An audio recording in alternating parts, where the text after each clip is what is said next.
happen, and I won't let it slide. It's not the first time Justin will do such and cheap tricks with poking eyes like those. His fight against Paddy will be his last. And UFC is only for the real fighters, not the cheater. Were you surprised by Paddy's game plan? I didn't understand his game plan even. He wanted to box with Gaethje, but he couldn't wrestle him, he couldn't box him. He just a little bit young and he has a better chin, but he's a trash can. Just curious, what did you think about Paddy's chin? Because a lot of people say Justin Gaethje is the hardest hitter they've ever faced. Yeah, but Paddy got knocked out like 15, 20 times. Yeah, Justin was like 3 or 4 years ago, he was different. Now it's like he's getting old and it's last a couple of fights he got. Paddy's heart, the grit of this kid. I don't care that he lost the fight. He comes back and murders like most guys. Yeah. Like anyone that doesn't have the grit. Like obviously everyone, like myself and everybody else, is worried about how much a fight like this takes out of you. But he's super young. Yeah. Like, you know what I mean? I think he's young enough to bounce back from a fight like this and to turn it into a superpower moving forward. Because not many people survive Gaethje the way he does, the way he did, or like have moments of greatness late in the fight after taking the hits that he took.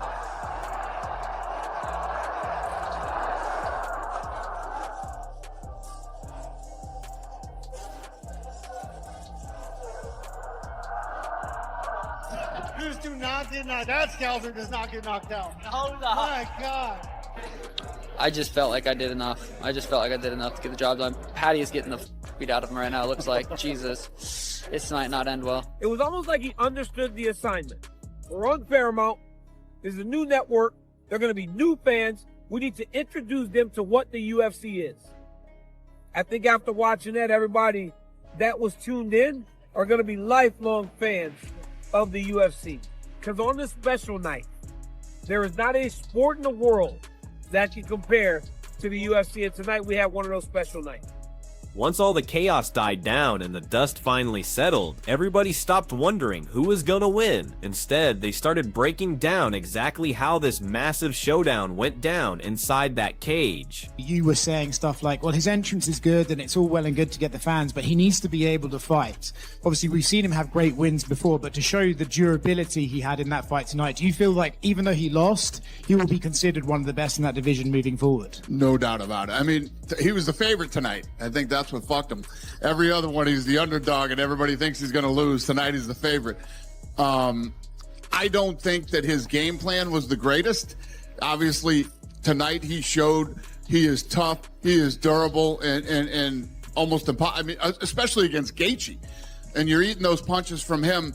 You know, it's one thing to say, listen, I'm going to come out. I believe in, say, you know what?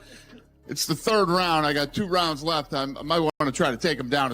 Right before the initial blow, before the fight even started, people were completely divided about what might happen. Some folks were convinced that Paddy's relentless forward pressure and that wild pace of his would overwhelm Gaethje completely. But just as many people thought Justin's ice-cold composure and those laser-precise power shots would be the deciding factor. What's crazy is that same split in predictions actually played out round by round, making every moment feel personal for whoever was watching. Gaethje, what an unbelievable performance. Paddy the Paddy, oh my God. He impressed the hell out of me.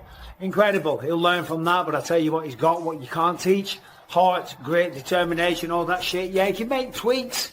You can put the chin down, you can lift the hands up. What he showed tonight is that he is legit. The man is real, and that's for damn sure. He's at the hospital right now. He'll be fine. They're just checking him out. Tim Welch dropped some serious knowledge about this matchup when he broke it down. He zeroed in on how Gaethje loves to chop people down early with those brutal calf kicks. Look, they might not look flashy like some spinning head kick, but trust me, they're methodically designed to break down your base. Once those start landing, they don't just hurt, they mess with your balance, screw up your footwork, and limit how you can move around. When your foundation starts cracking, everything changes. Your timing gets worse, your reactions slow down, and suddenly those wild exchanges become way more readable for someone like Justin. In that kind of compromised position, Gaethje's knockout power becomes incredibly dangerous because you just can't move and dodge like you need to. Very, very good at grappling. And I felt that he deviated from the game plan, meaning that if I was in his corner, you're going to move one, but he's got to keep his hands up here. I like the traditional look where you can move, you can elbow, you throw your right hand, right, left, high kick, push kick. You're just way more, this is standard. This is like the best option. But I still feel like he deviated from the game plan where I think he felt that he was going to be able to knock out Justin Gaethje. And I just don't think Paddy Pimblett has that torque. Not saying he can't do it, I just don't think he has the torque to knock out a guy like Justin Gaethje, who's been in wars with guys like Dustin Poirier, Max Holloway. Max Holloway's knocked him out. He's knocked out Dustin Poirier. He's been in wars with Eddie Alvarez. He's just been in a lot of wars on the feet. But when you look at some of the things that, Khabib did to Justin Gaethje, he made it look easy. He took him down, past his guard, mount.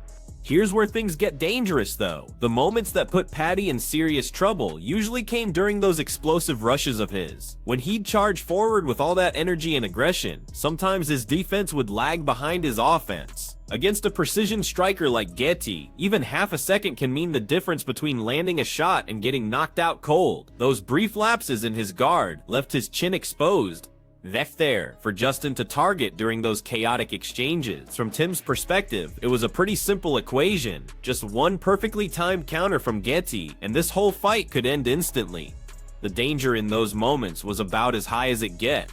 Aspect to this entire game plan, okay? Gaethje was going to pressure fight him, walking down, guns blazing, turn it into a dogfight, and hopefully he outlasts Paddy, okay? This whole game plan is banking on the fact that he knows he can take more, he can deal more, and he can capitalize on it later in the fight.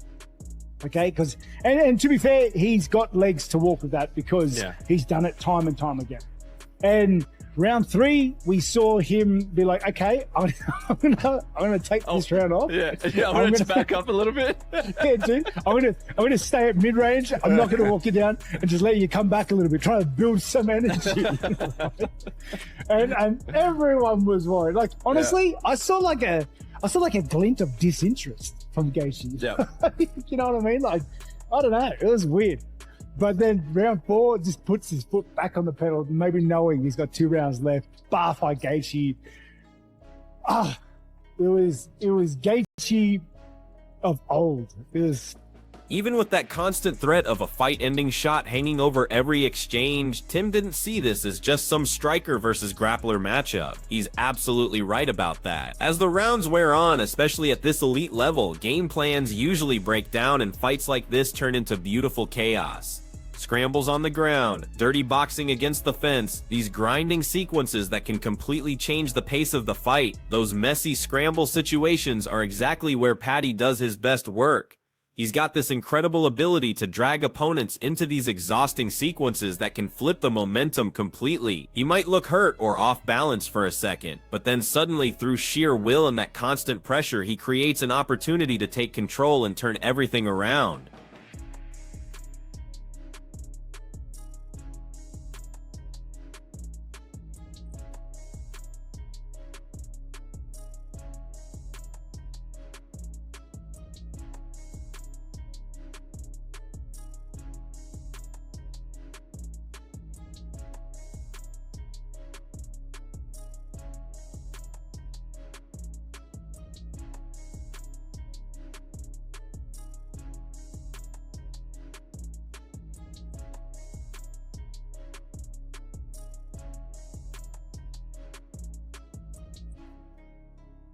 I don't want to look like a loser right now, but everyone saw I was better than just in that fight, but the UFC wanted him to win. The lad smashed my eye with his finger. I had to play all of the rounds with a broken eye, which is not fair. You saw him do it to Michael Chandler. He's taken on the highlight, Justin Gaethje. 26 wins, 5 losses, 20 KOs. The dude fucking KOs people. Early on, he'd calf kick the fuck out of people. He'd calf kick people where they couldn't take it anymore. He had many TKOs from calf kicks alone. The guy is just a dense fucking ball of muscle, built for fighting. 37 years old now. He's crumpled people with his left hook. He's crumpled people with his right hand. Paddy Pimblett is going to have to be very careful flurrying throwing his flurries on Justin Gaethje, Justin Gaethje will sit down and rip a left hook, or sit down, drop his head, and launch a right hand. That's Justin Gaethje's ways to win. He could KO Pat. This unpredictable chaos is exactly why Tim saw the fight being decided by razor-thin margins.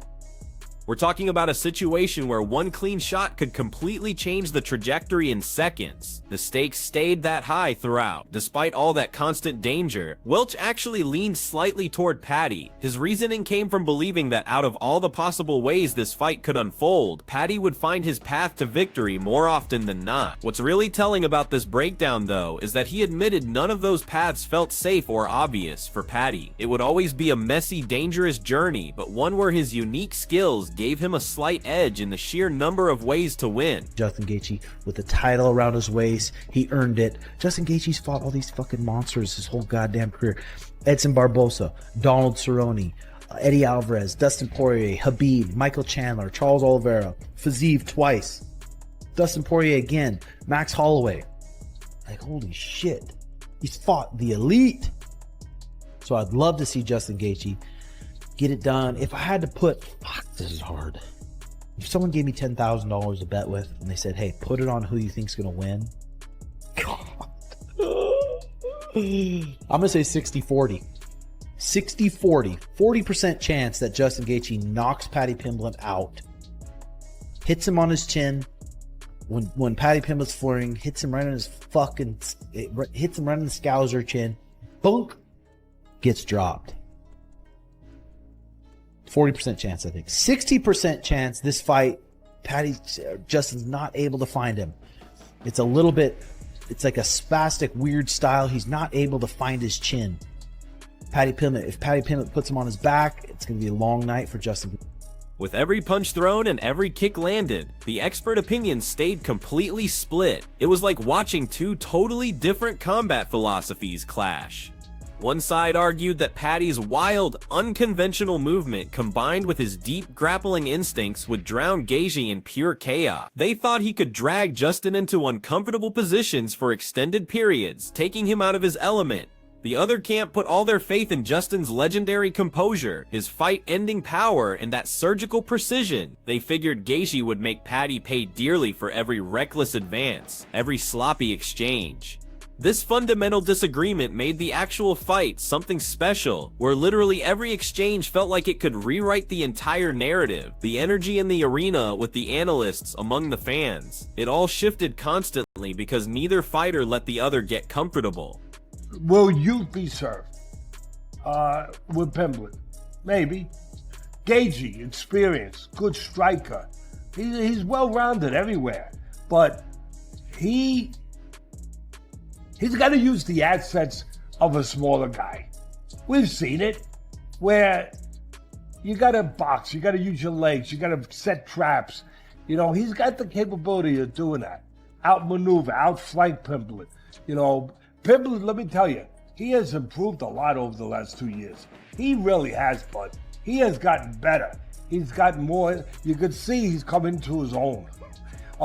Confidence-wise, physically, he's in great shape. They usually all are. But he's improved. His striking has improved. He's a good wrestler, grappler. But he loves to strike. That's what's going to make this fight really interesting and good. They're both going to strike. I mean, for the most part, they're both going to strike. Looking deeper at Tim's breakdown, he always viewed this matchup through accumulated damage and precise timing. Coming back to those calf kicks in early moments, his main point was simple but brutal in its implications. Early leg damage completely changes how a fight flows. It doesn't just hurt, it compromises your entire stance, limits your lateral movement, and maybe most importantly, it subtly changes how you react defensively when you see strikes coming. Welch also pointed out that while Paddy's aggressive rushes define his style, they can create extremely dangerous opportunities for his opponent. A calculated power puncher like Justin only needs one clear opening to flip the entire script. But here's the thing, Welch acknowledged that as those rounds drag on, the fight would almost inevitably drift toward those chaotic exchanges and complete unpredictability. That's precisely where Paddy's natural confidence, his sharp grappling instincts, and his willingness to be dangerous even off his back could pay off. As Welch put it, this wasn't a random gamble. It was a calculated risk, a high-stakes chess match, where either man could be proven right depending on which key moments emerged at the worst possible time for their opponent. But I would go with the over on this because I think the over-under is like 2.5 rounds. How many? 2.5 rounds over minus 115. All right, listen. Again, we have a pretty good record here, but, you know, I mess up once in a while. What are you going to do? That's why it's gambling. But I like the over. I like the over.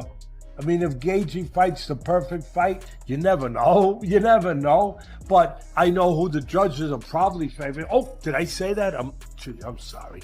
There shouldn't be anything about that. It should just be about what goes on in the cage or in the ring.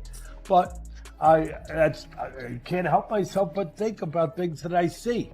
So maybe, you know, Gaethje would really have to do a job, I think, to get it, which he could.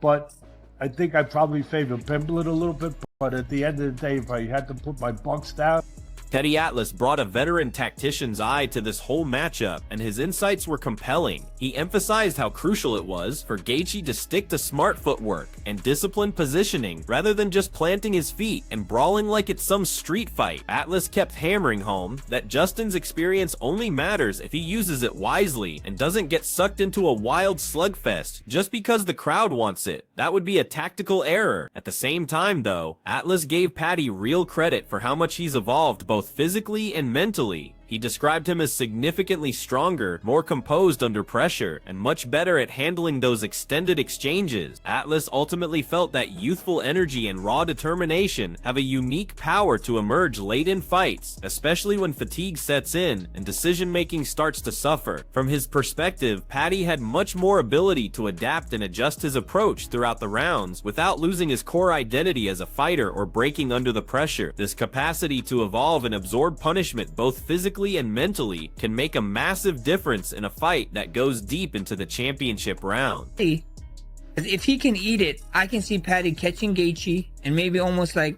a Oliveira fight, you know, catch Gaethje, hurt Gaethje wobble, and then, you know, get to Gaethje's back or something, maybe sub him. You know what I mean? Like, Paddy is very well rounded. You know, he out wrestled wrestlers, he out grappled grapplers. He stands with you. You know, he doesn't care. He throws. You know, everybody be like his chin is in the air. He takes shots. Yeah, he takes shots and he still walk forward. How long will that last? We don't know. And that's the question I have to this fight. Or what his reaction is going to be when Justin Gaethje catches him. Justin Gaethje punched like a truck.